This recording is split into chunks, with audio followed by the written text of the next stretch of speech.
আল্লাহর নবী বলেন, উম্মত কিয়ামত সংঘটিত হওয়ার আগে পৃথিবীর মধ্যে ৭২টা আলামত হবে। তার প্রথম নাম্বার আলামত হলো আমাতুস সালাহ। আমার উম্মতরা নামাজ মেরে ফেলবে, আমার উম্মতরা নামাজ পড়তে যাবে না, নামাজ ছেড়ে দিবে। নামাজ যদি দেখেন সমাজে বেনামাজি বেশি, তাহলে বুঝবেন কিয়ামতের সময় ঘনায় গেছে। সময় তো এখন চলতেছে, কারণ ঘরে ঘরে বেনামাজির সংখ্যা বেড়ে গেছে। হ্যাঁ, কথা মিথ্যা না সত্য? ২ নম্বরে আমানতের খেয়ানত হবে। ৩ নম্বরে সুদের কারবারি বাড়বে। ৪ নম্বরে মানুষ মিথ্যাটাকে সত্য মনে করবে। ৫ নম্বরে মানুষ পিতা মাতার অবাধ্য হবে। ৬ নম্বরে তালাকের সংখ্যা পৃথিবীতে বেড়ে যাবে। নবীজি যা বলেছেন তাই হচ্ছে। ২ নম্বর ওয়াদাউল আমানা, আমানত নষ্ট হয়ে যাবে, আমানতের খেয়ানত বাড়বে। প্রশ্ন করবেন মুফতি ফরিদি, আমানতের খেয়ানত কেমনে বাড়লো? যদি বিশ্বাস না করেন, কাউকে ১ লক্ষ টাকা হাওলাত দিয়ে দেখেন, আমানতের খেয়ানত বাড়বে। ছেলে বাবাকে বিশ্বাস করবে না, বাবা সন্তানদেরকে বিশ্বাস করবে না। আসলেই বাস্তব। বৃদ্ধ বাবা চিন্তা করে, বাবা সন্তানের নামে যদি জমি লিখে দেই, তাহলে এই সন্তান আমাকে বৃদ্ধকালে ভাত দেবে কিনা সন্দেহ আছে। কথা বলেন ঠিক কিনা? এটা চলতেছে, এটা রানিং চলতেছে। ওয়াদাউল আমানা, আমানতের প্রচুর খেয়ানত বাড়তে থাকবে। উম্মত তখন বুঝবা কিয়ামত খুব কাছে চলে আসছে। বন্ধুগণ, আল্লাহ বলেন, ইন্নামাল মুমিনুনা আল্লাযীনা ইযা যুকিরাল্লাহু ওয়াজিলাত কুলুবুহুম।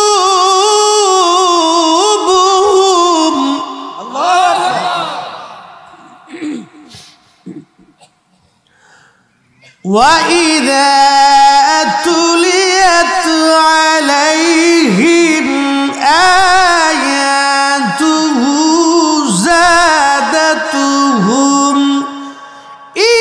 ঈমানা।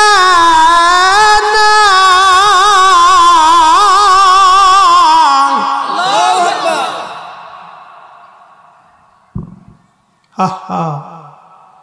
বলেন তো, আল্লাহর কালাম ভালো লাগে না খারাপ লাগে? এই কালামে আল্লাহ মুমিনের 2টা পরিচয় দিতে যায়। বলেন, ও আমার মুমিনরা শোনো, নিশ্চয় তারাই মুমিন হবে। আমি মালিকের স্মরণ যখন অন্তরে আসবে, তখন আমি আল্লাহর ভয়ে অন্তরগুলি কাঁপতে থাকবে। শুধু কাঁপতে থাকবে। মুফতির কাজ কি? অনেক বুঝে ফতোয়া দেওয়া। এই যে আলেমরা উল্টা পাল্টা ফতোয়া মেরে দিচ্ছে, এটা আমানতের খেয়ানত। এই কথা বলেন না কেন? মুসলমান, এইগুলি কিয়ামতের আলামত। ওয়াদাউল আমানা, আমানতের বিরাট বড় খেয়ানত। জানি আমার উচিত কথায় মাওই বেজার হবে, ডাল ভাতে কুটুম বেজার হবে। ওয়াজ করলে কি লাভ, শুনলে কি লাভ? লাভ হবে তার আমলে, আমলেও লাভ হবে না নবী প্রেম না থাকলে দিলে। কথা বলেন ঠিক কিনা?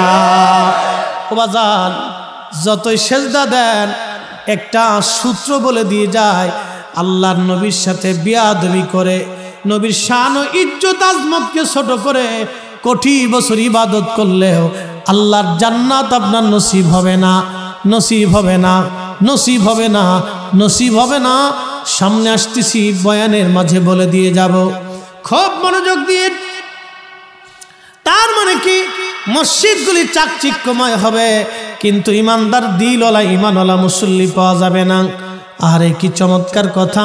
1450 বছর আগে রাহমাতুল লিল আলামিন কি দামি কথা বলে দিয়ে গেলেন। মসজিদে উচ্চ সুউচ্চ মিনারা হবে, বড় বড় মিনার তৈরি হবে মসজিদের কোণাতে। আচ্ছা আপনারা এবার বলেন তো নবীজি ৭২টা কিয়ামতের আলামতের একটা আলামতের দুইটা আলামত, মসজিদকে কেন্দ্র করে তিনটা আলামত বললেন। একটা আলামত মসজিদ অনেক সুন্দর হবে, চাকচিক্যময় হবে, বহুতল বিশিষ্ট হবে। আল্লাহর নবী বলেন মসজিদ অনেক চাকচিক্যময় হবে, খুব সুন্দর চাকচিক্য হবে। ২ নম্বর বললেন মসজিদের ভিতরে মসজিদের পাশে অনেক বড় বড় উঁচু মিনার হবে। ৩ নম্বর আল্লাহর নবী বলেন মসজিদের ভিতরে মুসল্লি থাকবে কিন্তু দিলওয়ালা ইমানদার পাওয়া যাবে না। তার মানে মসজিদকে কেন্দ্র করে তিনটা কিয়ামতের আলামত নবীজি বললেন। আচ্ছা আপনারা বলেন নবীর মিলাদের বেলায় গেলে আপনারা বেদাতের ফতোয়া দেন, কিন্তু মসজিদ চাকচিক্য করার বেলায় বেদাতের ফতোয়া দেন না, কারণ কি? হ্যাঁ প্রিয় নবীর উম্মতেরা, আমি জানি আমার কথাগুলি অনেক শক্ত হবে, কিন্তু আল্লাহর নবীর ইজ্জতের বেলা আমি কাউকে ছাড়ি না। সে আমার বাপ হোক না মামা হোক না খালা হোক না উস্তাদ হোক না পীর হোক, এটা দেখার টাইম নাই। একটাই কথা, নবীর চাইতে সৃষ্টির মধ্যে আর কেউ বড় নাই, আমার নবীর উপরে মর্যাদা বানার কেউ নাই। কথা বলেন ঠিক কিনা? ও মুসলমান, খুব মনোযোগ দিয়ে সেই নবীর শান আমি মেহশরের মাঠ দিয়ে ছোট্ট একটু করে বুঝাই দিলাম। নবীর উম্মত, এই যে আলামতগুলি কিয়ামতের আলামতগুলি বলতেছি, খুব মনোযোগ দিয়েন বাপ। মসজিদ সুন্দর হবে, চাকচিক্যময় হবে। আচ্ছা আমার ভাইরা বলে নবীর মিলাদ নবীর জমানায় ছিল না, এই জন্য আমরা পড়ব না, সাহাবীরা পড়ে নাই সেই জন্য আমরাও পড়ব না। আচ্ছা কথা তো খুব সুন্দর, দামি চমৎকার সুন্দর উসুল আপনি দিলেন। এবার আপনি বলেন তো নবীজির জমানায় আল্লাহর নবী তো রহমাতুল লিল আলামিন ছিলেন, হাবিবুল্লাহ ছিলেন। নবী যদি বলতেন আল্লাহ বেহেশত থেকে জান্নাতের পাথর এনে তুমি আমার মসজিদ বানায় দিবা, আমার মসজিদ কাঁচা খেজুর পাতার ছাউনি, আমি তো তোমার হাবিবুল্লাহ, আমি শেষ নবী, আমার পরে আর কোনো নবী নাই। রব্বে কারীম, আমি খেজুর পাতার মাদুরে সেজদা দিতে পারবো না, আমি মাটির মধ্যে সেজদা দিতে পারবো না। আল্লাহ তুমি জান্নাত থেকে পাথর আনবা। সুলাইমান মসজিদ বানাইলো জিন দিয়া, আমার মসজিদ তুমি বানাইবা ফেরেশতা দিয়া। আল্লাহর নবী যদি আল্লাহর কাছে এই কথা বলতেন, তাহলে অবশ্যই আমার মালিক আমার আল্লাহ বেহেশত থেকে পাথর এনে আমার নবীর জন্য মসজিদ বানাই দিত। কথা বলেন ঠিক কিনা? নবী যদি বলতেন সাহাবীরা কলিজা কেটে দিয়ে পৃথিবীর সমস্ত শক্তি প্রয়োগ করে তোমরা পার্সিয়ান ও রোম সাম্রাজ্য দখল করে তাদের বিল্ডিং এর পাথরগুলি কেটে ভেঙে এনে আমার মসজিদ তোমরা আলিশান প্রাসাদ বানায় দিবা। রোম দেশের রাজা বাচ্চারা প্রাসাদের মধ্যে ঘুমায়, আমি নবীর মসজিদটা প্রাসাদের মতো হবে, এইভাবে তোমরা বানায় দিবা। আমার নবীর সাহাবীরা জীবনের সব কিছু উজাড় করে দিয়ে হলো, রোম রাজ্য দখল করে হলো মসজিদ বানায় দিত।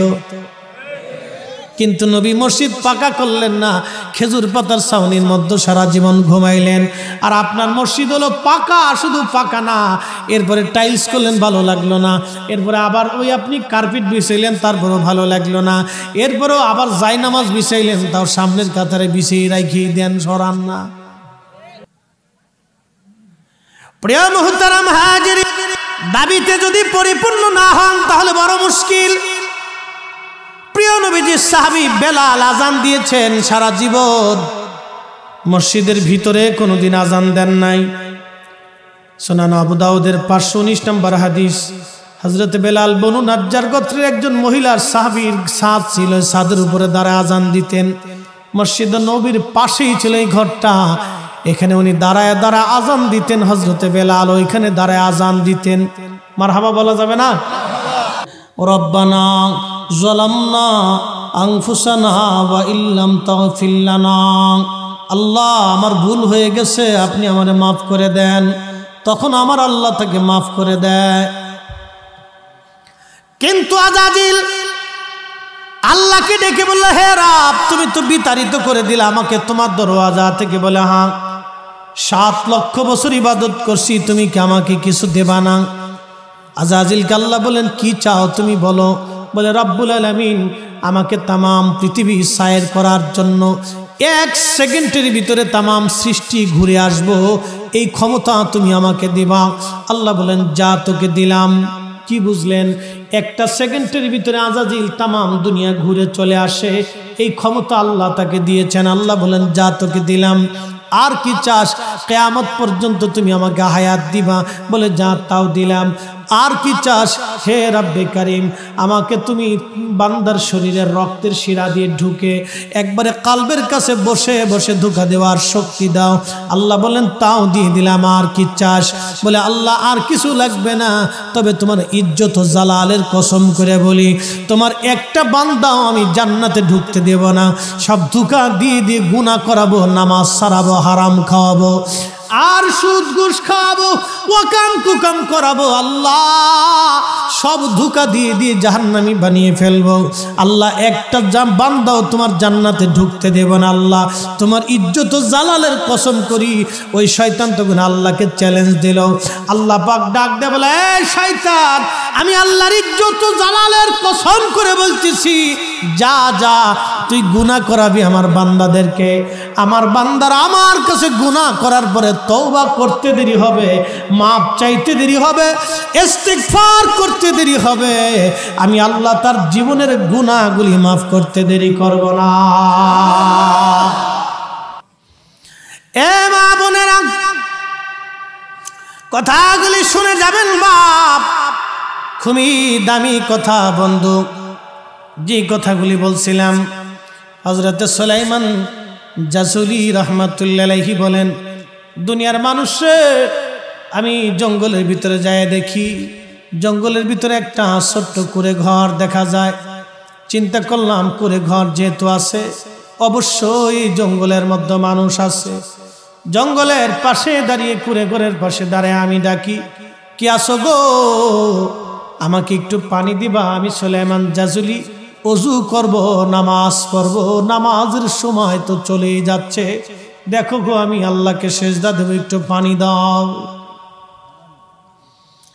আহা, ওই জমানার মানুষ নামাজের জন্য কেমন ব্যাকুল ছিল আল্লাহকে সেজদা দেওয়ার জন্যে।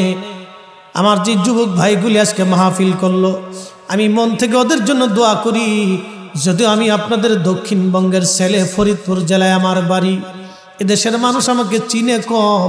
আমি চট্টগ্রাম, সিলেট থেকে শুরু করে ময়মনসিংহ, ঢাকা, ওই অঞ্চলে থাকার কারণে আমি ওইদিকে মাহফিল করতে করতে ওই অঞ্চলের মানুষ আমাকে চিনে। লক্ষ লক্ষ কোটি কোটি মুসলমান অঞ্চলের মানুষ আমাকে চিনে। সিলেট ডিভিশন থেকে চট্টগ্রামের ডিভিশনের এমন কোনো কোনা নাই, জেলা নাই, থানা নাই, ইউনিয়ন নাই আমি মাহফিল না করেছি। বন্ধু খুবই মনোযোগ। হযরত সুলাইমান জাসুলি রাহমাতুল্লাহি আলাইহি ডেকে বললেন, দুনিয়ার মানুষে আমি ঘরের মধ্যে টোকা দিয়ে বললাম, কি আসো? পানি দাও, ওযু করব, নামাজ আদায় করব। মায়েরা ভালো করে শুনেন, আমরা দেশের মহিলার তো খালি স্টার জলসার পাগল। আর স্বামী যদি বিদেশ থাকে, বিদেশ থেকে টাকা আসতে দেরি হয়, মার্কেটে দৌড়াই যেতে দেরি হয় না, খালি পাখির মতো উঠতে থাকে, পাখির মতো উড়ে দিচ্ছে। এই তো পাশে কুষ্টিয়া ইউনিভার্সিটি, মনে কিছু নেবেন না, আমার দেশের ছেলে মেয়েদেরকে আমরা পড়তে দেই ভালো স্টুডেন্ট হওয়ার জন্য। আমার ছেলেরা মেয়েরা বড় ইউনিভার্সিটিতে পড়বে মানুষের মতো মানুষ হওয়ার জন্য। কথা বলেন ঠিক কিনা? আমরা চাই ছেলেরা মানুষের মতো মানুষ হোক, কিন্তু কয়জন মানুষের মতো মানুষ হয় বলেন তো? হযরত সুলাইমান জাসুলি বলেন, আমি ঘরের দরজা খুললো না, সারা শব্দ পাইলাম না। আমি ঘরের দরজা থেকে দৌড়াইয়া জঙ্গলের দিকে আরেকটু দৌড় দিয়া দেখি একটা কুয়া দেখা গেল। চিন্তা করলাম পাইছি, কুয়া যেহেতু আছে পানিও আছে। কুয়ার পাশে দৌড়াই যায় দেখলাম পানি আছে, কিন্তু পানি উঠানোর মতো কোনো ব্যবস্থা নাই। কিভাবে পানি উঠাইব? চিন্তা পেরেশানি আমাকে জেগে বসলো। সুলাইমান জাসুলি রাহমাতুল্লাহি আলাইহি বলেন, দুনিয়ার মানুষে পানি কেমনে উঠাইব? দড়িও নাই, মশকও নাই। আমি সারা এলাকা তন্ন তন্ন করে তালাশ করে দেখলাম, তন্ন তন্ন করে খুঁজে দেখলাম, একটু দড়িও নাই, মশকও নাই, কিভাবে পানি উঠাই আমি? পেরেশান হয়ে গেলাম আমি। এমন সময় লক্ষ্য করলাম একটা আফ্রিকান ছোট্ট মেয়ে কুয়ার অদূরে দাঁড়ায় দাঁড়ায় আমার দিকে তাকায় তাকায় মুস্কি মুস্কি হাসে। এ মা, এ বোনেরা, বাজান সুলাইমান জাসুলি রহমাতুল্লাহ আলাইহি বলতেছেন, দুনিয়ার মানুষে আমি দেখলাম একটা মেয়ে মুস্কি মুস্কি মুস্কি মুস্কি হাসে। জিজ্ঞেস করলাম, এ বালিকা, কি জন্য তুমি হাসো? মেয়েটা ডেকে বলল, হুজুর আপনার পরিচয় কি? বলে, আমার নাম মুহাম্মদ ইবনে সুলাইমান জাসুলি, আমি যমুনার মুহাদ্দিস, হাদিস পড়ায় মানুষকে। মেয়েটা ডেকে বলল, হুজুর হাদিস পড়ান, অনেক বড় আলেম আপনি। হুজুর একটা কথা বলি, মনে কিছু নিবেন না? বলো মা, তুমি কি বলতে চাও? মেয়েটা বলল, হুজুর দরিয়ার মশক ছাড়া কি কুয়ার নিচ থেকে পানি উঠানো যায় না? সুলাইমান জাসুলি বললেন, মা বলো কি? দরিয়ার মশক ছাড়া কুয়ার ভিতর থেকে কেমনে পানি উঠাবো রে মা? এটা কি করে সম্ভব? দরিয়ার বালতি ছাড়া কিভাবে পানি উঠাইব রে মা? মেয়েটা ডেকে বলল, হুজুর আপনি অনেক বড় মুহাদ্দিস, আপনার অনেক মুরিদ আছে, অনেক ছাত্র আছে, অনেক নাম আপনার শুনেছি, দুনিয়া ঘুরে ঘুরে হাদিস খুঁজেন, আপনি তালাশ করেন, কিন্তু দরিয়ার মশক ছাড়া কি পানি উঠাইতে পারেন না আপনি? বলে, না রে মা, এটা কি করে সম্ভব? মেয়েটা বলল, হুজুর একটু দাঁড়ান, হুজুর একটু দাঁড়ান। এই কথা বলে মেয়েটা একটা পাথর ধাক্কা দিয়ে কুয়ার পাশে দিয়ে ওই পাথরের উপর দাঁড়াইয়া কুয়ার মধ্যে কি যেন পড়ল, আর কুয়ার মধ্যে নিজের থুতুগুলি ছেড়ে দিল। কি যেন পড়ল, কুয়ার মধ্যে থুতু ছেড়ে দিল। আল্লাহর ওলি সুলাইমান জাসুলি ডেকে বলেন, দুনিয়ার মানুষ শোনো, আমি লক্ষ্য করলাম মেয়েটা, ছোট্ট মেয়েটি কি যেন পরে কুয়ার মধ্যে থুতু মারে, কুয়ার নিচ থেকে পানি উঠে উঠে উঠে উঠে একেবারে কুয়া পরিপূর্ণ হয়ে গেল। তেলের গাড়ি তেলে চলে,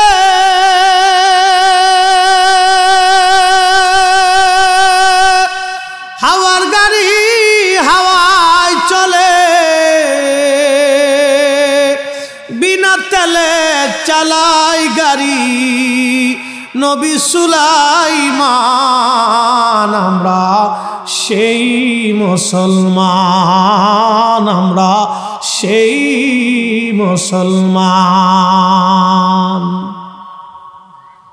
ও মা বোনেরা রে, খুবই মনোযোগ দিয়ে শোনেন। একটা ছোট্ট মেয়ে কি করলো, তার থুতুর ওই পানির মধ্যে ছেড়ে দেওয়ার সঙ্গে সঙ্গে পানি উঠে উঠে কুয়া ভরে গেল। সুলাইমান জাসুলি বলেন, আমি আশ্চর্য হলাম, হাই হাই, এমন দৃশ্য জীবনেও তো কোনোদিন আমি দেখি নাই। কি হলো রে, এত বছর ধরে হাদিস পড়াইলাম, কিন্তু এই মর্তবা তো আমার কোনোদিন হয় নাই। মেয়েটাকে চলে গেল দৌড়াইয়া ঘরের ভিতরে। উনি অজু করলেন, নামাজ পড়লেন, নামাজ শেষ করে ঘরের দরজার পাশে দাঁড়াইয়া দাঁড়াইয়া ডাকে, ও মা দরজা খোলো গো মা, দরজা খোলো, এ মা দরজা খোলো। কে গো তুমি মা? কুয়ার নিচ থেকে পানি উঠাইয়া কুয়া ভরিয়া নামাজ পড়াইলা, আমি এত বছর ধরে হাদিস পড়াইলাম, এই মর্তবা আমার তো হলো না। তুমি কি পড়লা? কোন আমলের বদৌলতে কুয়ার নিচ থেকে পানি উঠাইয়া থুতু মারিয়া পানি উঠাইলা রে মা? বলবা কি? প্রশ্ন রাখবেন মুফতি ফরিদি সাহেব। এই ঘটনা কোথায় পাইলেন? সুলাইমান জাসুলি নিজের কিতাব দালাইলুল খায়রাতের মুকদ্দমার ভিতরে নিজে লিখে গেছে। মারহাবা কোন? উনি ওনার নিজের কিতাবের মুকদ্দমাতে নিজে লিখে গেছে, ও মানুষ, আমার জীবনে একটা ঘটনা আমার জীবনকে পরিবর্তন করে দিয়েছে, আমাকে আশিক রসুল বানিয়েছে। হা হা, তারা কত বড় আশিক রসুল ছিলেন। ওনার ইন্তেকাল হয়ে যাওয়ার 70 বছর পরেও ওনার কবরে ওনার শরীর পচে নাই। আসতে কেন? জোরে বলেন। মানুষ মরে যাওয়ার 24 ঘন্টা পরে তার শরীরের ভিতরে পোকা লাগে, পায়খানা রাস্তা দিয়ে একটা পোকা আসে।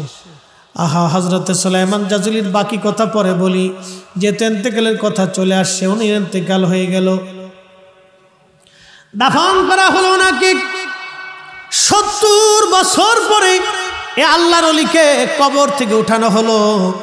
ওনার দেশের রাজা চিন্তা করলেন, এত বড় আলেম আমার জমিনে থাকবে, অন্য দেশে না। ওনার দেশে নেওয়ার জন্য উনি ওই দেশের রাজার সাথে যোগাযোগ করে রাজার মাধ্যমে উলামায়ে কেরাম ফতোয়া দিয়ে সুলাইমান জাজুলিকে আনার জন্য কবর খুঁড়ে কবরের ভিতর থেকে মাটি সরাইয়া, যখন মাটি সরাইলো দেখা গেল 70 বছর আগে হযরত সুলাইমান জাজুলি রাহমাতুল্লাহি আলাইহিকে যেমনে দাফন করা হয়েছে 70 বছর পরে ওইভাবেই রয়ে গেছে। একটা পশমের পশমও পর্যন্ত খসে পড়ে যায় নাই, কাফনের কাপড় পর্যন্ত নষ্ট হয় না। হাজারে বলেন তো আল্লাহু আকবার। ইন্নাল্লাযীনা আমানু ওয়া আমিলুস সালিহাতি উলাইকা হুম খায়রুল বারিয়া। নিশ্চয় তোমরা যারা ঈমান আনছো, ঈমান অনুযায়ী তোমরা যারা মুত্তাকি হয়েছো, আল্লাহওয়ালা হয়েছো, আমি আল্লাহর ওলি হয়েছো, উলাইকা হুম, কোরআন বলে উলাইকা হুম খায়রুল বারিয়া, তোমরা সৃষ্টির মধ্যে তোমরা সেরা, সৃষ্টির মধ্যে তোমরা সেরা। আল্লাহ বলেন আলা ইন্না আউলিয়া আল্লাহি লা খাউফ, নিশ্চয় আমার ওলি যারা তাদের ভয় নাই, ওয়ালা হুম ইয়াহজানুন, তাদের চিন্তাও নাই। জোরে বলেন মারহাবা। কে বলছে? না আমার কথা। আল্লাহ বলছে সাবধান, লা খাউফ, কোনো ভয়ও নেই, ওয়ালা হুম ইয়াহজানুন, কোনো চিন্তাও নেই। কত দামি কথা, চিন্তা করেন তো। ওলি হলে কি দাম, চিন্তা করেন তো, কি দাম। কোনো ভয় নেই, চিন্তা মুক্ত থাকে। 70 বছর পর্যন্ত একজন মানুষ কবরের ভিতরে মাটির নিচে একটা পাথরও যদি রাখেন তো পাথরও নষ্ট হয়ে যায়। একটা লোহাও যদি রাখেন 70 বছর পরে লোহা নষ্ট হয়ে যায়। একটা মানুষ 70 বছর পর্যন্ত কবরের ভিতরে একটা পশম পর্যন্ত খসে যায় নাই, হাতের আর্দ্রতা নষ্ট হয় নাই, ত্বক নষ্ট হয় নাই, ব্লাড সার্কুলেশন, রক্ত সঞ্চালন তখনও চলতেছে।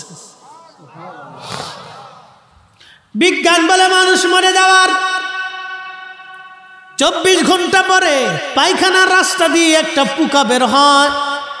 এই পোকাটা বের হয়ে তামাম শরীরে ছড়িয়ে যায়, দেখা যায় না এই পোকাটা।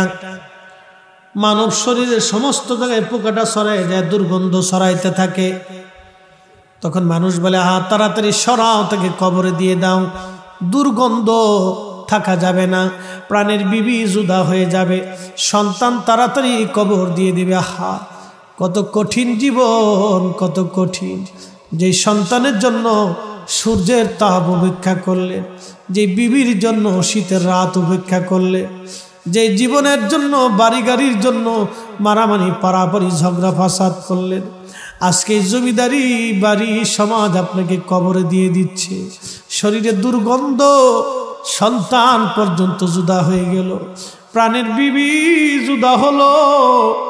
ও নবীর উম্মত, তাহার জীবন কি কঠিন, জীবন বড় কঠিন, কঠিন বাস্তবতা। নবী বলেন, আয়েশা রে, তুমি কি জানো মানুষের জীবনের কঠিন সময় কখন? আম্মা জান আয়েশা বলেন, ইয়া নবী আল্লাহি, আল্লাহু ওয়া রাসূলুহু আলাম, আল্লাহ জানে এবং তার নবী ভালো জানে। আল্লাহ জানে, নবী জানে।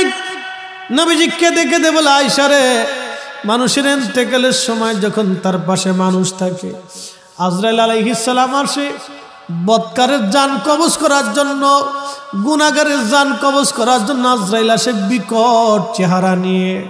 তখন তার জিহ্বা বের হয়ে আসতে চায়, চোখ বড় বড় হয়ে যায়, ছটফট করতে থাকে। আহা, এই কঠিন দৃশ্য দেখে দুনিয়ার চারপাশের মানুষগুলি তার কোনো উপকার করতে পারে না। রুহটা সামাম শরীরের বিভিন্ন জায়গায় দৌড়াইতে থাকে পালানোর জন্য।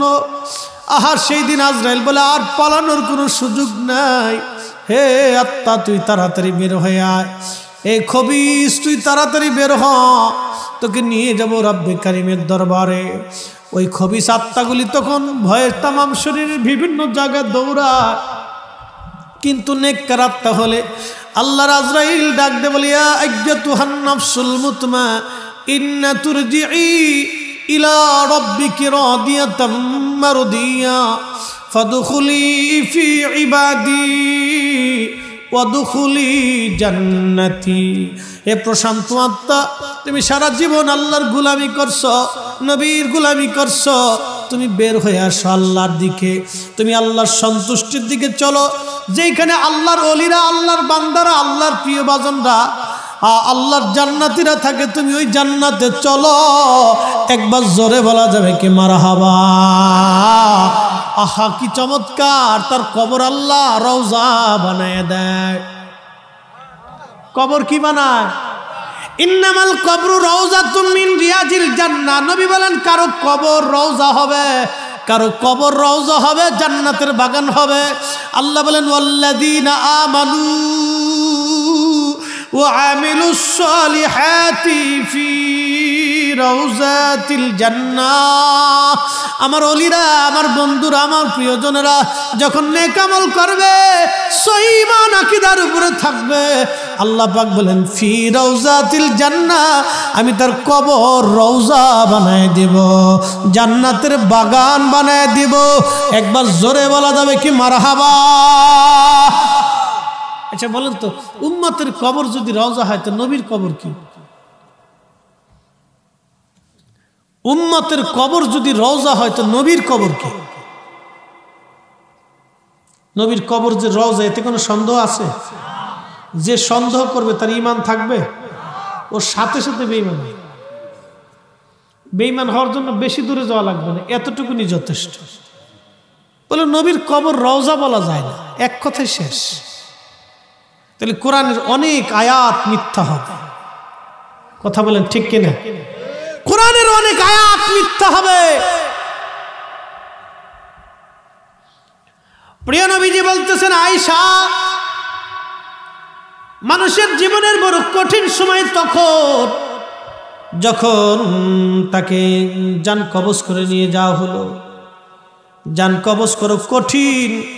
নবীজি বলে, আয়েশা রে শোনো, একটা উটকে যদি জীবন্ত অবস্থায় চামড়া ছিলানো হয়, একটা উট জীবন্ত অবস্থায় চামড়া ছিলাইলে যত কষ্ট হয়, এই উটটাকে যদি 100 বার জীবন্ত হালতে চামড়া ছেলানো হয়, নবীজি বলতেছেন উম্মত 100 বার চামড়া ছিলাইলে যেরকম কষ্ট, গুনাহগারের মরণটা তার চাইতেও বেশি কষ্ট।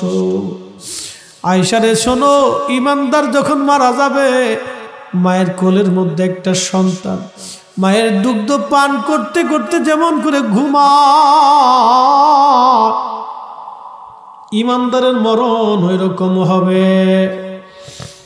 আয়েশা রে তুমি কি জানো মানুষের জীবনের কঠিন সময় কখন? আম্মা জানাই সে বলেন আল্লাহ এবং তার নবী ভালো জানেন। নবীজি বলেন তাকে কবরের দিকে নিয়ে যাওয়া হবে, কিন্তু কবরের ঘর জাহান্নামের টুকরা। আল কবরু হুফারুম মিন হুফারাতিন নার, কারো কবরটা জাহান্নামের টুকরা হয়ে যাবে। আম্মা জান আয়েশাকে নবী বলেন, আয়েশা রে ওই সময় বড় কঠিন। ওই রুহটা কাঁদতে থাকে আর বলে, সন্তান আমাকে আরো পরে না, আমি বড় কষ্টে আছি, আমার কবরটা জাহান্নামের টুকরা হয়ে গেছে। সন্তান রে, তোদের জন্য সুদ খাইছিলাম, ঘুষ খাইছিলাম, হারাম খাইছিলাম, তোদের জন্য মানুষের ক্ষতি করছিলাম, তোদের জন্য অন্যের হক নষ্ট করেছি, তোদের জন্য কত কষ্ট করে জমি জমা বাড়ি গাড়ি রাখছি, আমাকে কবরে দিও না, তোমরা আমাকে রেখে দাও। নবীজি বলেন, উম্মত সেই দিন তামাম সৃষ্টির মাখলুকগুলি শুনে, শুধু মানুষ আর জিন এই কথাগুলি শোনে না, তার কান্না অন্য কেউ দেখে না। শুধু মানুষ আর জিন ব্যতীত সব সৃষ্টিগুলি দেখে, শুধু মানুষ আর জিন দেখতে পায় না, শুনতে পায় না। ওই কবরে যখন থেকে নিয়ে যাওয়া হয়, কবরের ভিতর 2 জন মানুষ নামে। মুর্দা মনে করে এই দুইজন বুঝি আমার সঙ্গে যাবে। আম্মা জানকে নবী বলেন, আয়েশা রে তুমি জানো যখন এই কবর দেশ থেকে দুইজন চলে আসে তখন এই কবরের বাসিন্দা কাঁদতে দেখে আর বলে, সন্তানরা ছেড়ে দিলি, গ্রামবাসী ভুলে গেলি, আমি কঠিন কবরে একা কেমনে থাকবো। ও নবীর উম্মত, ওই কবরে সন্তান যাবে না, বিবি যাবে না, ছেলে যাবে না, মেয়ে যাবে না, কেউ যাবে না। তাহলে কবরে কে যাবে? আপনাকে কবরে একজন দেখতে আসবে, তিনি রাহমাতুল লিল আলামিন। দেখতে আসবে আমার উম্মত কেমন আছে আমি দেখে আসি। যদি উম্মত নেককার হয়, উম্মতকে দেখার জন্য নবী আসবে। ওই কবরে যিনি আপনার আপন, এই যে এলাকার, এই আপনার ইসলামিক ইউনিভার্সিটি থানায় কুষ্টিয়াতে বহু মানুষ কবরে চলে গেছে। এই থানায় গ্রামের বহু মানুষ কবরে চলে গেল, কোনোদিন আর তারা ফিরে আসে নাই, আর কোনোদিন তারা ফিরে আসবে না বাজান। আহারে কবরের এই এলাকার গোরস্থানে কত মা কত বাবা কবর দেশে ঘুমায়, কত ছেলেরা গোরস্থানের পাশ দিয়ে হেঁটে যায়, কিন্তু বাবা মার জন্য একটু দোয়া করার সময় পায় না, বাবা মার জন্য একটু দোয়া করার সুযোগ তাদের জীবনে আসে না। ভুলে গেছে বাবা মার জন্য কথাগুলি, কবর জিয়ারত ভুলে গেছে। এখন তো আবার নতুন নতুন ফতোয়া হয়, কবরের পাশে যায় শুধু সালাম দিয়ে চলে যাবেন, আর কিচ্ছু করা লাগবে না। সালামের পরিবর্তে যা বলবেন সব বেদাত হয়ে যাবে। হায় হায়, নবীর দুশ্মন চারপাশ দিয়ে ভরা। একই তো মানুষ কবর জিয়ারত ভুলে গেছে, দুয়াই করে না, তারপরে যদি এই ফতোয়া পায় আরো বাদ দিয়ে দিবে। কথা বলেন ঠিক কিনা? আল্লাহর নবী কবরের পাশে দাঁড়ায় হাত তুললেন। আল্লাহর নবী হযরত সাহাবী আব্দুল্লাহ যুলবাজাদাইনের কবর দেওয়ার পরে নবীজি দাঁড়ায় হাত তুললেন, সাহাবীরা হাত তুলে নবী বললেন, আল্লাহ আমি আব্দুল্লাহ যুলবাজাদাইনের উপরে খুশি, তুমি আমার আব্দুল্লাহর উপরে খুশি হয়ে যাও। আমি নবী রাজি, তুমি আল্লাহ রাজি হয়ে যাও। হযরতে ইমাম নববী রিয়াদুস সালিহিন একটা হাদিসের কিতাব লেখছে। এই কিতাবের ভিতরে একটা বাব করেছেন, আদ-দুআউ লিল মাইয়িত বাদা দফানিহি, মানুষের দফনের পরে দোয়া। হযরত উসমান গনি জিন্নুরাইন থেকে একটা হাদিস এনেছেন, আল্লাহর নবী একজন সাহাবীর কবর দেওয়ার পরে নবীজি বলেন, সাহাবীরা ইস্তাগফিরু লি আখিকুম, তোমরা তোমার ভাইয়ের জন্য ইস্তিগফার করো, তোমরা ভাইয়ের জন্য দোয়া করতে থাকো। সাহাবীরা বলেন, ইয়া নবী আল্লাহ, আমরা তো জানাজা পড়ছি। নবীজি বললেন, তারপরেও ইস্তিগফার করো, কেননা কিছুক্ষণ পরে তোমার ভাইয়ের কবরে মুনকার নেকির আসবে, প্রশ্ন করা হবে। এই মুনকার নেকিরের প্রশ্নের জবাব যদি সহজ হয়, সেই জন্য তোমার ভাইয়ের ইস্তিগফার তুমি করতে থাকো, দোয়া করতে থাকো। একবার জোরে বলা যাবে সুবহানাল্লাহ? কবরে দোয়া হবে? জোরে বলেন হবে? এই অনুমতি আমার না নবীর? নবীর অনুমতি বেদাত না ইবাদত? ইবাদত। এই ইবাদত এটা আপনাকে বন্ধ করে দিবে না, এটা বেদাত। শুধু সালাম দিয়ে চলে আসবে। আজাজিল, মিস্টার আজাজিল দেখলে সুন্দর চেহারা দেখবে, একবার আন্তর্জাতিক খ্যাতি সম্পূর্ণ আজাজিল। কবর যে কত কঠিন, আহা কত ভয়াবহ মানুষের জীবনে। জানেন, আল্লাহ ইমাম জালালউদ্দিন আসসুয়ুতি একটা কিতাব লিখছে, আল হাবিলুল ফতোয়া, মিসকিনের ঘরে আছে। আল মুজাল্লাদুস সানির ভিতরে একটা বাব লিখেছেন, তুলউস সুরিয়া বিইজহারি মা কানা খাফিয়া। ও কিতাব পড়ে না, বুঝবি কি ছাতা। এই কিতাবের ভিতরে, রিসালার ভিতরে তিনি একটা হাদিস লিখেছেন। ইমাম ইবনে হাম্বল রাহিমাহুল্লাহ কিতাবুজ জুহুদ লিখেছেন, 6 লক্ষ হাদিসের হাফেজ ছিলেন ইমাম আহমদ ইবনে হাম্বল। কিতাবুজ জুহুদের মধ্যে বিশুদ্ধ সনদে একটা হাদিস আনছেন। নবীর উম্মত তো 70 জন সাহাবীর একজন ছাত্র ছিল ইমাম তাউস রাহমাতুল্লাহি আলাইহি। তিনি একটা হাদিস বলতেছেন আমি 70 জন সাহাবী থেকে হাদিস শুনেছি, 70 জন সাহাবী থেকে আমি দ্বীন শিখেছি। শোনেন, তিনি বলতেছেন যে আমাদের জমানাতে মানুষ যখন মারা যাইত তখন আমরা জানতাম, সাহাবায়ে কেরাম থেকে আমরা শিখতাম যে মানুষের ইন্তেকালের পরে 7 দিন এবং 40 দিন পর্যন্ত সে কবরের মধ্যে পেরেশানির মধ্যে কাটায়, দোদুল্যমান থাকে, খুব পেরেশানির মধ্যে সে কবরের মধ্যে কাটায়। আমরা তার এই পেরেশানিকে দূর করার জন্য ইস্তাহিবুনা আইয়ুতইমু তিলকাল আইয়াম, এই 7 দিন এবং 40 দিনের দিন আমরা মানুষকে ভালো মন্দ খাওয়াইয়া দাবাত করে মরহুমের জন্য দোয়া করাইতাম। আরো জোরে বলেন না সুবহানাল্লাহ। 70 জন সাহাবীর ছাত্র তিনি বলতেছেন, 70 জন সাহাবীর ছাত্র।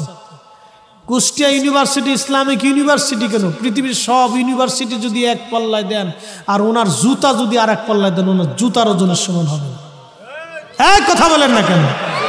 ওনার সাহাবীর ছাত্র, সাহাবীদের ছাত্র, সাহাবীদের ছাত্র,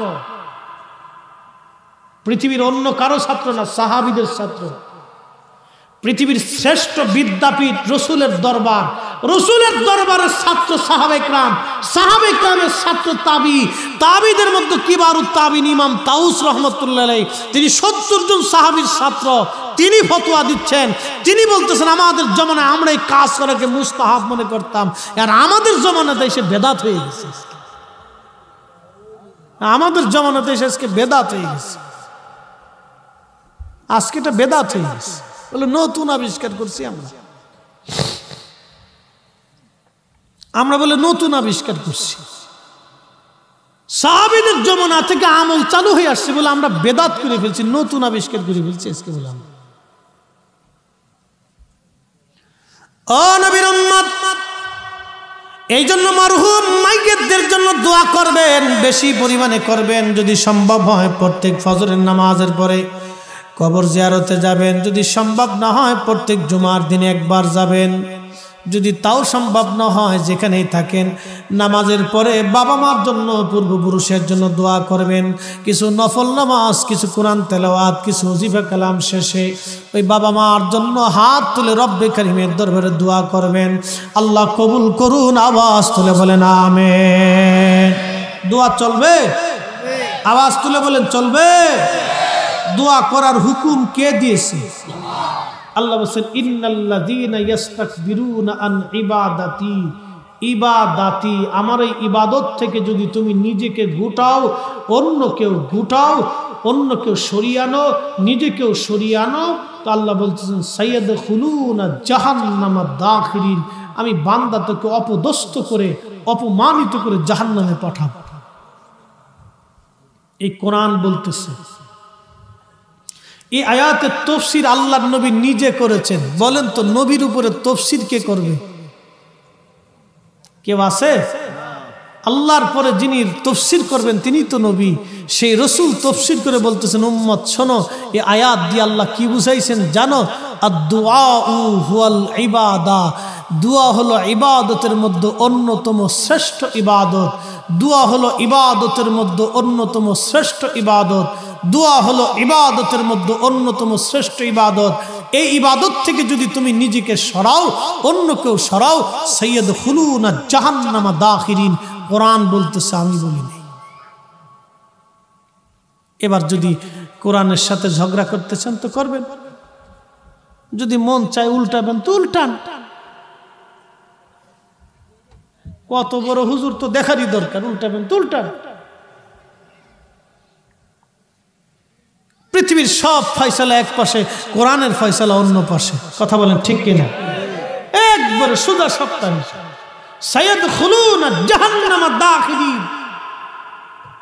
শয়তানের সাথে আল্লাহর চ্যালেঞ্জ, আমি রব্বে কারীমের ইজ্জত ও জালালের কসম করি, তুই আমার বান্দাকে গুনাহ করাবি আর আমার বান্দা হাত তুলে মাপ চাইতে দেরি হবে, আমি ক্ষমা করতে দেরি করব। শয়তানের সাথে আল্লাহর চ্যালেঞ্জ কি, আর শয়তান এসে কিভাবে একটা মানে বেদাত চালু করে দিচ্ছে। দোয়া না করলেও চলবে, এটা সুস্পষ্ট বেদাত। যারা বলবে দোয়া না করলেও চলবে, এটাই সুস্পষ্ট বেদাত। এটা নতুন আবিষ্কার হয়েছে কথা।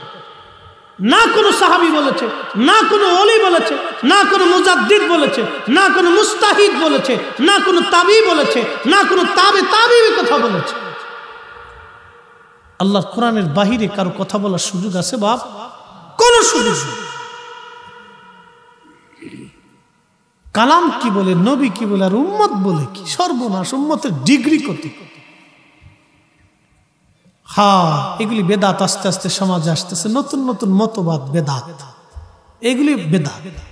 এরা বানাইছে উল্টা, যেটা সারা জীবন চলে আসছে এটারে বেদাত বানাইছে, আর উল্টাটারে আজকে ইবাদত বানাই নিয়েছে।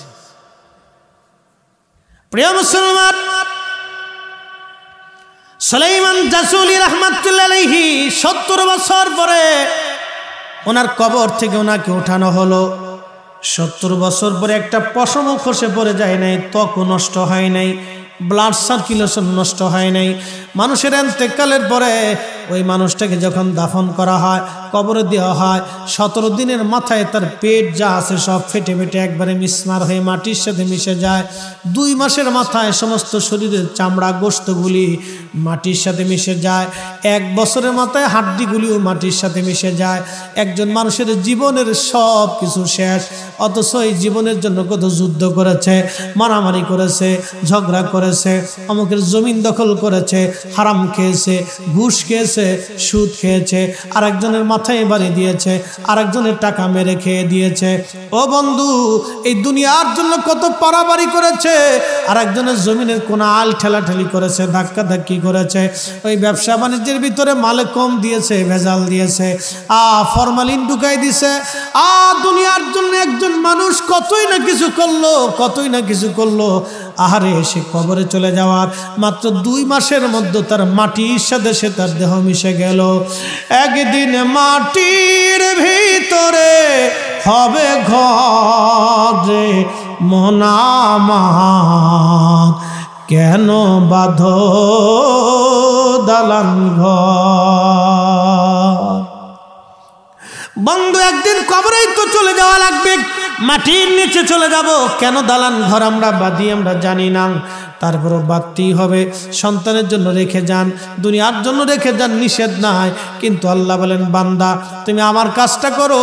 কোন কাজটা করবা? আল্লাহ বলেন ইয়া আইয়ুহাল্লাযীনা আমানু লা তুলহিকুম আমওয়ালুকুম ওয়ালা আওলাদুকুম আন যিকরিল্লাহ।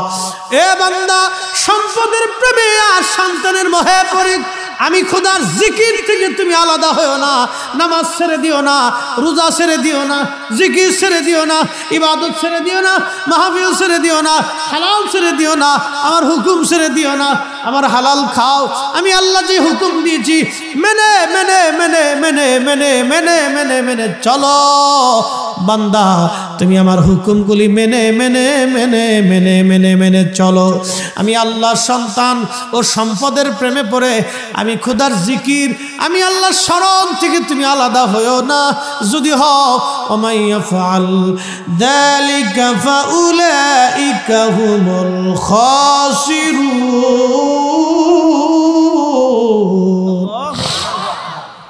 আল্লাহ বলে তুমি ক্ষতিগ্রস্ত হবা, এমন ক্ষতি তোমার জীবনে হবে, এই ক্ষতি আর কোনোদিন তুমি পোষাইতে পারবা না। আহা, মানুষের জীবনে কত বড় সর্বনাশ হয়ে যাবে, কত বড় সর্বনাশ। সুলাইমান জাসুলি বলেন, দুনিয়ার মানুষ ওই ঘরের দরজায় দ্বারা আমি ডাক দিলাম, ও মা বলো তো, বলো মা, কোন আমলের বিনিময়ে কুয়ার নিচ থেকে পানি উঠাইলাম? ওই মেয়েটি বলল, হুজুর আপনি চলে যান, দরজা খোলা যাবে না। বলে, না মা, দরজা খোলো, আমাকে একটু শিখাই দাও। বলতেছে, না, দরজা খোলা যাবে না। তখন সুলাইমান জাজুলি বললেন, যে আমল দিয়ে তুমি কুয়ার নিচ থেকে পানি উঠাইলা, ও মা, ওই আমলের সাহেবের দোহাই দিলাম, তুমি মেহেরবানি করে দরজা খুলে আমাকে একটু শিখাই দাও। মেয়েটা দরজা খুললো, বলল, হুজুর এমন একজনের দোহাই দিয়েছেন, দরজা না খুলে পারলাম না। বলেন কি বলতে চান? বলে, মা তুমি আমলটা কোথায় শিখেছো? বলে, প্রত্যেক দিন আমি আমার মার কোলে থেকে থেকে আমল শিখেছি। বলে, আমলটা কি? বললো, আমলটা অন্য কিছুই না, সে আমলটা হলো আমার নবীর দেওয়া দুরুদ শরীফ। জোরে বলেন মারহাবা। কোন আমল? জোরে কোন? হ্যাঁ, দাম কত দেখেন তো। কিন্তু হেলাই হেলাই তো ছেড়ে দিচ্ছেন। বেদাতের বিরাট বড় ডর দেখাই দিচ্ছে আপনি, একবারে ডর দেখাই দিচ্ছে, খুব ডর দেখাই দিয়ে দিচ্ছে, একবারে ছেড়ে দিচ্ছে। আজাজিল কত কোয়ালিটির আজাজিল দেশে জন্ম নিচ্ছে আল্লাহই জানে। হযরত সুলাইমান জাসুলি বললেন, মা কোন দুরুদ বলবা কি? হে নারী জাতি, মেয়েটা বলতেছে, হুজুর আমি আমার মার কোলে থেকে প্রত্যেক দিনই দুরূদ শিখেছি। আমার মা এই দুরূদ শরীফ প্রত্যেক দিন রাত্রিবেলা এশার নামাজের পরে 300 বার, ফজরের নামাজের পরে 300 বার না পড়ে মা কাজে হাত দেয় না। যেমন মা তার তেমন মেয়ে। আমার দেশের মা এখন স্টার জলসা দেখে ফুলারে স্টার জলসা বানাই ফেলাইছে। কি কথা কন না কে? শহরে দেখবেন কিছু ফুলা পান এরকম হয়ে গেছে, অ্যাডনর্মাল হয়ে গেছে, যেখানে তেমন বেদার মতো বসে থাকে। বলে ভেদা হয়েছে কেন জানেন? মাঝে মধ্যে খবরে আমরা দেখি কেন ভেদা হয়েছে। এই মাই করতো কি, স্টার জলসা জি বাংলায় হাবিজাবি দেখার জন্য ছেলেরে ওই গেমে বসাই দিচ্ছে। ছোট্ট বাচ্চা ওর গেম দিয়ে দিচ্ছে, দিন ভরে গেম টিপতে টিপতে গেম হয়ে গেছে। হ্যাঁ, এটা মোবাইল টিপতে টিপতে এই বাচ্চার জীবন শেষ হয়ে গেছে। ওই মহিলা স্টার জলসা জি বাংলা দেখার জন্য তার বাচ্চাটার জীবনটা শেষ করেছে। এটা অ্যাবনর্মাল হয়ে গেছে। নবী আছে? এই আওয়াজ তুলে বলেন নবী আছে। উসমান গনি জিন্নুরাইন শহীদ হয়ে যাবে, নবী আছে বুঝাইতেছি। উসমান গনি জিন্নুরাইন যে দিন শহীদ হবে, ফজরের নামাজের পরে নামাজ পড়ে তাসবিহ তাহলিল করতে করতে ঘুম এসে গেল। স্বপ্ন দেখতেছে আল্লাহর নবী তাশরীফ গ্রহণ করছে। নবী এসে বলেন, উসমান কেমন লাগে? বলে, হুজুর ভালো লাগে না। তুমি কি চলে আসতে চাও না দুনিয়ায় থাকবে? বলে, না হুজুর চলে আসবো। তাহলে মনে রাখো তুমি তো রোজা আছো। বলে, হ্যাঁ হুজুর আমি রোজা আছি। উসমান আজকে তুমি শহীদ হয়ে যাবা। তুমি শহীদ হয়ে যাওয়ার পরে জান্নাতের ভিতরে আমি নবী এবং তুমি উসমান একসঙ্গে ইফতার করব। সুবহানাল্লাহ। নবী আছে? আছে? তাহলে বলেন উসমানের এই স্বপ্ন মিথ্যা? বলেন কার কলিজায় সাহস আছে দেখি একটু। আল্লাহ রাসূল বলেছে, মান রাআনি ফিল মানামি ফাকাদ রাআল হক, রাওয়াহুল বুখারী কিতাবুর রুইয়া। নবী বলেন, আমাকে স্বপ্নে যদি কেউ দেখে তো বাস্তবে আমি নবী দেখছে। স্বপ্নে যদি কেউ আমি নবীকে দেখে তাহলে সে বাস্তবে আমি নবী দেখছে, কারণ আমি নবী আসছি, ছবি আসি নাই। আমি নবী নিজে আসছি, ছবি আসি নাই। আমি নবী নিজে আসছি, আমি নবী আসছি, ছবি আসি। ফাকাদ রাআল হক, হক সত্যই আমি নবী আসছি, আমি নবী এসেছি, আমি নবী নিজে দেখা দিয়েছি, ছবি না। নবী নবী এসেছি, নবী 1450 বছর আগ থেকে এখনো পর্যন্ত নবী উম্মতকে স্বপ্ন দেখায়, কিয়ামত পর্যন্ত দেখাইতে থাকবে। তাহলে বলেন নবী আছে? নবী আছে, আপনি দেখেন না, আমি দেখি না, সেটা আমার আপনার চোখের দোষ। কথা ঠিক? কিসের দোষ? চোখের দোষ, নবীর দোষ না। সূর্য উঠেছে, শেষ করে দেব, একটা লোক উঠবে না, আমি জানি কুয়াশায় কষ্ট হচ্ছে। সূর্য উঠেছে, এই এলাকার অন্ধ যদি এসে বলে, গ্রামের নাম কি, বোয়ালিয়ার মানুষ, তোরা বেটা সব কানা হয়ে গেছিস, এ সূর্য উঠে টুটে নাই, সব কানা। এখন বোয়ালিয়ার মানুষ বলবে, তুই কানা দেখি কি সবাই কি কানা মনে করিস? বেটা সূর্যের জায়গা সূর্য আছে, কানা তোর চোখের জায়গা চোখ নেই। নবীর জায়গা নবী আছে, অন্ধ নজদির চোখের জায়গা চোখ নাই। কথা বলেন ঠিক কিনা?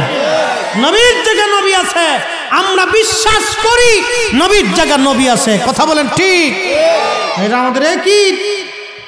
উসমান গনি জিন্নুরাইনকে নবী বললেন, তাহলে শোনো, জান্নাতে তুমি আর আমার সাথে এসে ইফতার করো। উসমান গনির ঘুম ভেঙে গেল। বিবিকে বললেন, বিবি রে, তাড়াতাড়ি আমাকে গোসল সময় হয়ে গেছে। বিবি কাঁদতেছে। স্বামী বলেন কি? বলে, হ্যাঁ প্রিয় রসুলকে স্বপ্ন দেখেছি, নবী ডাকতেছে, কিছুক্ষণ পরে শহীদ হব। নবী বলেছেন জান্নাতে নবীর সাথে ইফতার হবে একসাথে।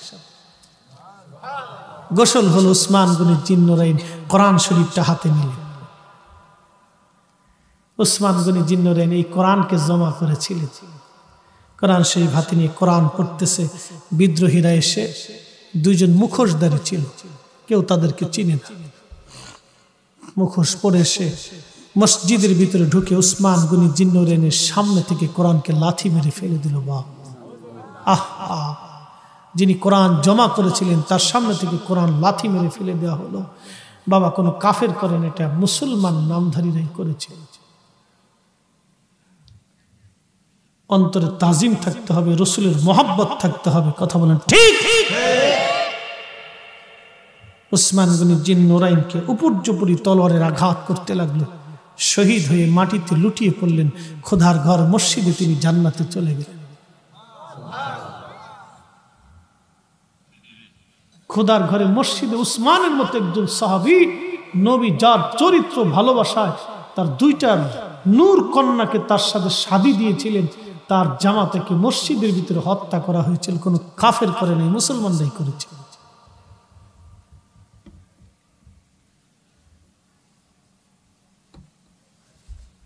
আপনার মাথা নষ্ট হয়ে যায়। কি করে সম্ভব এটা? খুদার ঘর মসজিদের ভিতরে এমন একজন সাহাবীকে মেরে ফেলে দেওয়া হলো।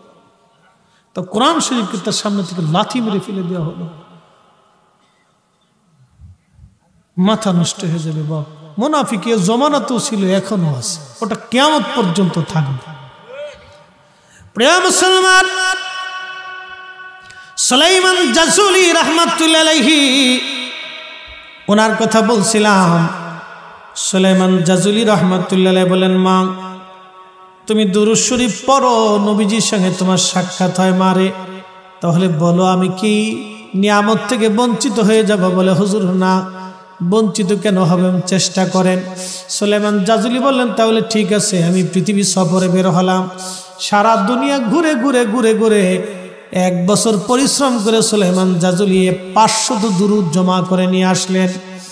500 দুরূদ শরীফ জমা করে নিয়ে আসার পরে সুলাইমান জাজুলি মরক্কোর ওই বারবার নামক এলাকায় মেয়েটার কাছে যা বলেন, মা দেখো তো এই দুরুদের মধ্যে নবীর দেওয়া দুরূদ শরীফটা আছে কিনা। মেয়েটা বলল, হুজুর আফসোস হয়, আমার তো বলে দিতে মন চায় কিন্তু আমি বলতে পারবো না। হুজুর আপনি যান, আবার পরিশ্রম করেন, এই 500 দুরুদের মধ্যে নবীজির দেওয়া সেই দুরূদ শরীফ লেখা নাই।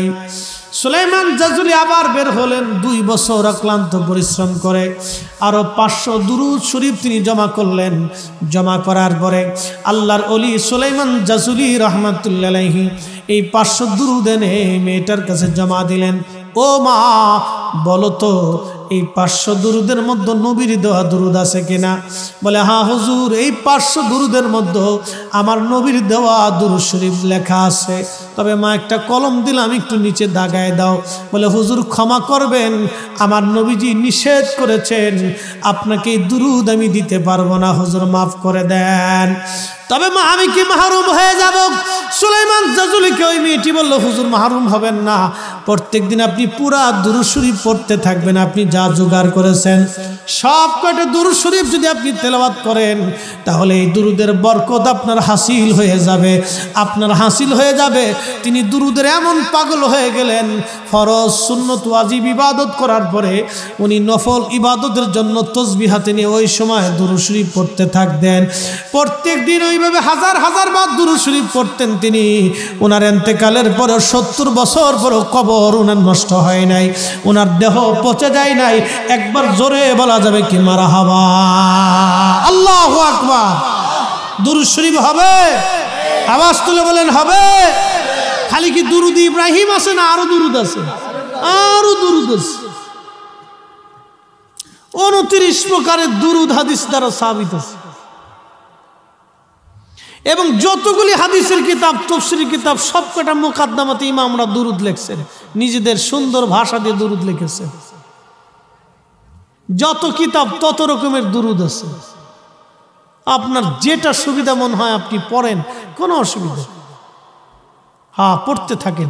কাজ হলো পড়তে হবে, কাজ ছেড়ে দেওয়া না। কাজ কি? পড়া।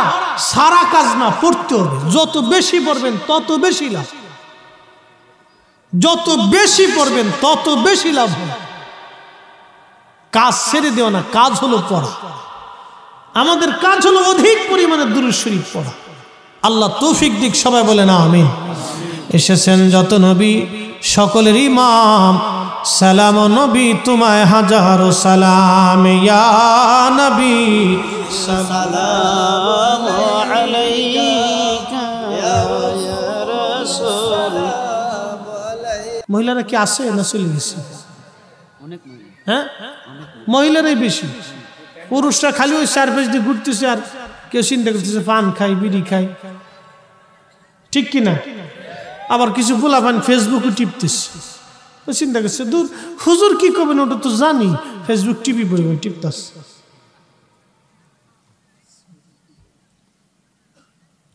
এই জন্য আমাদের দেশের যুবকরা অধঃপতনের দিকে যাচ্ছে। আপনাদেরকে একটা সতর্ক করি, বাপ সন্তানকে মানুষ বানাইতে হবে। জন্ম দিয়েছেন না, মানুষ বানাইতে হবে। এই ছেলেকে মানুষ বানাইতে হবে, এটা আপনার দায়িত্ব। বহু অঞ্চলে যা দেখি হাজার হাজার যুবক মাহফিলে বসে থাকে, বিশ্বাস করেন আর না করেন শুধু মাঠ বড় যুবক থাকে। দক্ষিণ অঞ্চলে আসলে আমার কাছে কি শরীরটা গা ছমছম করে, যুবক পাই না খুঁজে তালাশ করে। যুবকেরা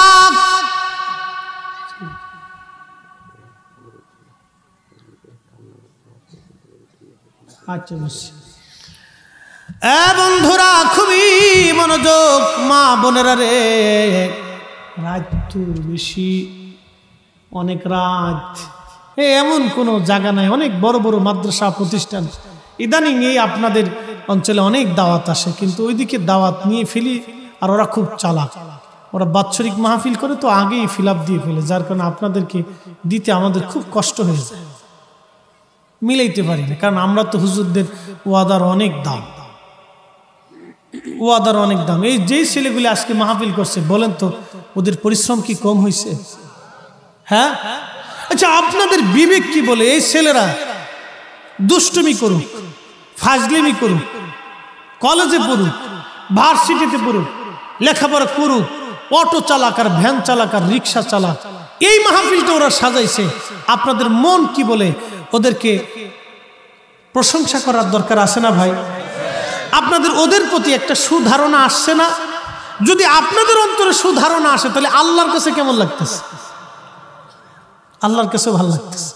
কারণ আপনি 90-100 গুণ মায়া মোহাব্বতকে আল্লাহ 100 ভাগে ভাগ করে একটা ভাগ আমাদের মাঝে দিছে।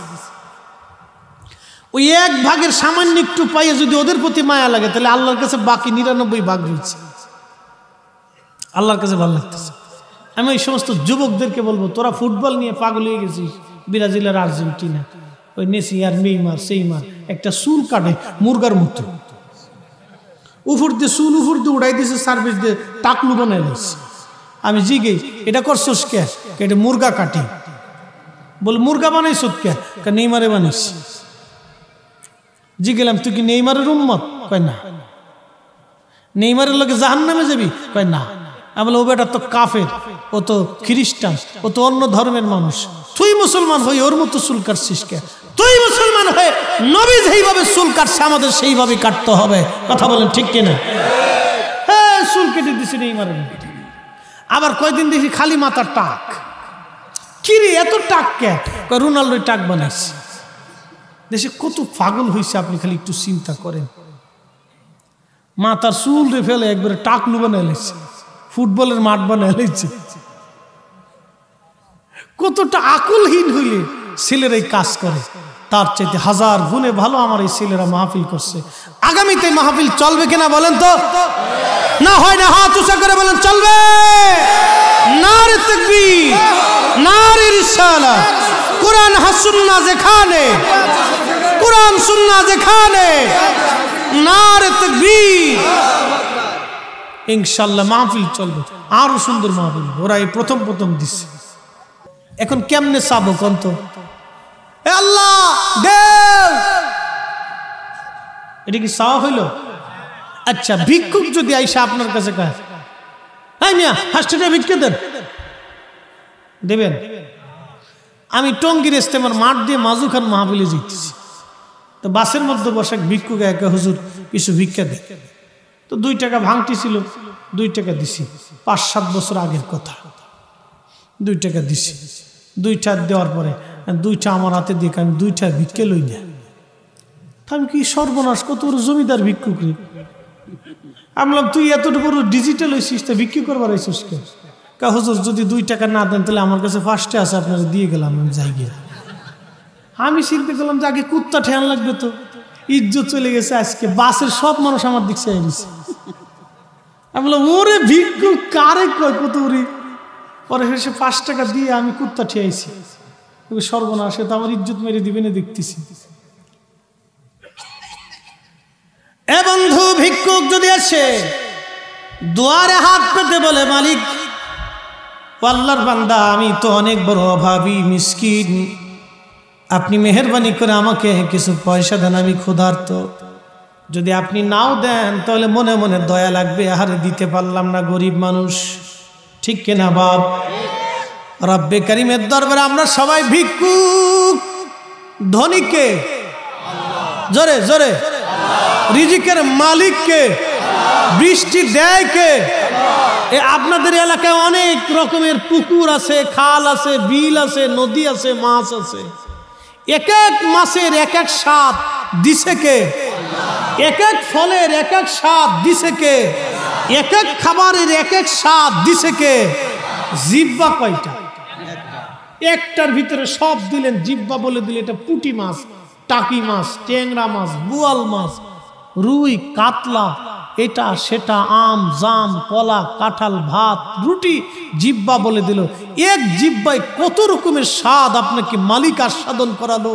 তারপরে এই জিহ্বা খোদার জিকিরে আপনার শিখতে হয় না, খালি গল্প সাটাম, চার দোকানে বসে এ ভালো না সে ভালো না, এটা বেতা বেতা বেতা বেতা। কথা কন না কে? জিহ্বা দিছে কে? জিকির হবে কার? আহা, আপনি জিকিরটা ভুলে গেছেন বাপ। আগে আমরা গ্রাম অঞ্চলে দেখছি সকালবেলা ফজরের নামাজের পরে অনেক ঘর থেকে কোরআনের আওয়াজ আসত। কোরআন তেলাওয়াত বিশুদ্ধ ছিল না, কিন্তু মুরব্বীরা কোরআন শরীফটা খুলে নিয়ে পড়তেও ঠিক মতো পারত না, টেনে টেনে পড়তো। ইয়াসিন পড়া দেখেন, আল কুরআনিল হাকীম ইন্নাকা লা মিনাল মুরসালিন। পড়তে পারতো না, কিন্তু চেষ্টা করত। এখন অনেক মানুষ কোরআন পড়তে পারে কিন্তু কোরআন পড়ে না, ফেসবুক পড়ে। আর্জেন্টিনা ব্রাজিলের খেলা দেখার লেগে কুত্তা কামড়া কামড়ি করে। কথা কর না কেন? কে তুই বাপের টাকা দিয়ে পতাকা উঠেছিস কে? মসজিদ ওই টাকার, ওই পতাকার টাকা তুই মসজিদে দিতে পারিস না, মাদ্রাসায় দিতে পারিস না, গরিব মানুষের ঘরে খাবার দিতে পারিস না। তুই আর এক দেশের পতাকা আমার দেশে উঠাই কি বুঝাইতে চাও? বেশি ভালোবাসা দেখাও নাকি? তোমার এই পতাকা উঠাইলে কি আল্লাহ তাকে জিতাই দিবে নাকি?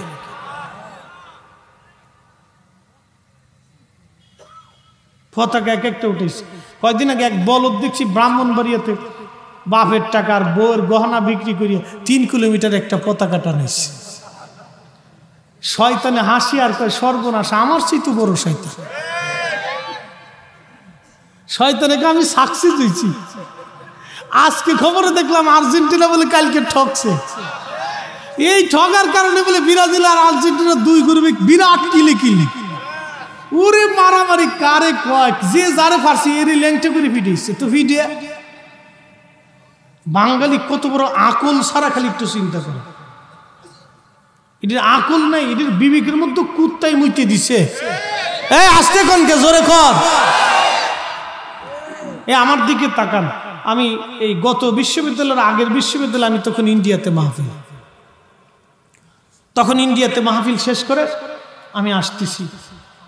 বিশ্বাস করেন ইন্ডিয়াতে একটা পতাকাও আপনি পাবেন না। ওদের টাকার অনেক হিসাব, 8 আনা পয়সার ওরা হিসাব করে। এটা ভালো গুণ, খারাপ গুণ না, এটা আমি প্রশংসা করি তাদের। তারা 8 আনা পয়সাকে হিসাব করে। আমাকে এসে জিজ্ঞেস করলো, হুজুর আপনি কি দুপুরে খাবেন নাকি খাবেন না? আমি হেসে দিলাম, বললাম আমি আপনার মেহমান, খাবো কি খাবো না সেটা তো আপনিই জানেন। তা বলতেছে না, আপনি যদি অন্য কোথাও খান তাহলে আপনার জন্য রান্না দেব না। তা আমি তখন হেসে দিলাম। তখন উনি বুঝতে পারছে তো বাংলাদেশের মানুষ তো হিসাব ছাড়া। তা বলতেছে, হুজুর মনে কিছু নিয়ে না, আমাদের দেশে তো আমরা এইভাবে হিসাব করি। আমি বললাম না, এটা গুড হ্যাবিট। অপচয় করা শয়তানের ভয়। আল্লাহ রসুল অপচয় করাকে অপছন্দ করতেন, এটা তো ভালো গুণ। এই গুণ বাংলাদেশে থাকলে তো আমার দেশের অনেক মানুষ ধনী হয়ে যেত। ভালোই তো, খারাপ কি? দেখেন ওরা হিসাব করে, এটা ভালো গুণ। ওরা অপচয় করে। একটা পতাকা ইন্ডিয়াতে নেই, আমার পার্শ্ববর্তী দেশ, খালি এই বর্ডারের এই পার আর ওই পার। বিশ্বাস করেন আল্লাহি বিল্লাহি তাল্লাহি ও মালিকের কসম করতেছি, ইন্ডিয়া থেকে আসলাম, সন্ধ্যাবেলা ঢাকার গাড়িতে উঠছি, ওঠার পরে দেখি সন্ধ্যার সময় মিছিল চলতেছে। আমরা আর্জেন্টিনার সমর্থক, আর এক গ্রুপ দিয়ে কিছুক্ষণ পরে ব্রাজিলের পতাকা নিয়ে লাফাইতেছে। আমি কি লাফা, কিয়ামত পর্যন্ত লাফাইবি, তোদের কিয়ামতের মেহেশর আর্জেন্টিনার ব্রাজিলের লগেই হবে, আল্লাহর নবীর সাথে তোদের হাসর হবে না। কথা বলেন ঠিক কিনা? লাফা কদ্দুর লাফাইতে পারে, বাপের টাকা খরচ করে পতাকা টানা লাফাইতেছিস তোরা। অথচ ভাই চিন্তা করেন 10টা টাকা মসজিদ যেগুলি দিবার চাই না, খালি এমনি মুসরা। এই যে মাহফিল দিচ্ছেন, এই ছেলেরা, এই যুবকগুলি অনেক কষ্ট করে মাহফিল দিচ্ছে, ওদের অনেক কথা শোনা লাগছে। কেউ কইছে তোমরা কি এরকম ব্যবসা ট্যাবসা আছে নাকি, আবার কেউ কইবে যে তোমরা মাহফিল দিচ্ছ, লাভটা কি কত? কথা কর না কেন? এই যুবকরা এই ছেলেগুলি এত কষ্ট করে মাহফিল দিচ্ছে, আরে ধন্যবাদ দিলে ওদের হাতে চুমা দেওয়ার দরকার, আমাদের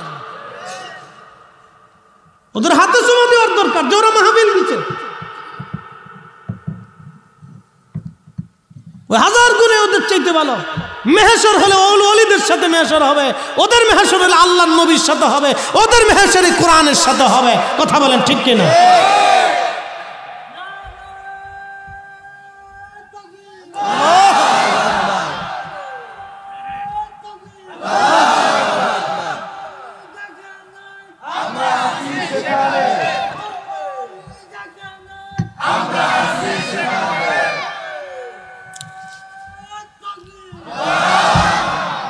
হ্যাঁ বাপ, ওদেরকে ধন্যবাদ দিতেই হবে, শুধু দিলে হবে না, ওদের সাথে মহব্বত রাখবে। এই সময় ছেলেগুলি মাহফিল দিয়ে ফেলছে, হঠাৎ আমার সাথে যোগাযোগ করে ডেট দিতেই হবে। তা আমার আজকে যশোর ছিল, প্রধানমন্ত্রী আসার কারণে ওটা ক্যান্সেল হয়েছে, এই জন্য আল্লাহ মিলেই দিচ্ছে। চিন্তা করলাম তকদির যেখানে থাকবে মালিক আল্লাহ আমাকে সেখানে নিবি, ঠিক কিনা? আপনাদের কি কষ্ট হচ্ছে? আর 10টা মিনিট আমাকে একটু সময় দেওয়া যাবে না বাজান? দোয়া ছাড়া যায় না, আমি জানি তাবারক নাই, তাবারক না থাকলে অনেকে পলায়। লাস্টে যেহেতু সিডনি নাই তো যাই, তার মানে বোঝা গেল সিডনির পাগল, আমরা আল্লাহর পাগল, ঠিক কিনা? আমরা আল্লাহর নবীর পাগল, ঠিক কিনা? 10টা মিনিট ইনশাল্লাহ খুব সুন্দর আলোচনা। এই লাস্টে হযরত সুলাইমান জাজুলির কথাটা বলে শেষ করব। ওই মরুভূমিতে গিয়েছিলেন, পানির জঙ্গলে গেছে, মনে আসেনি আপনাদের? হ্যাঁ, বলে দিয়ে যান।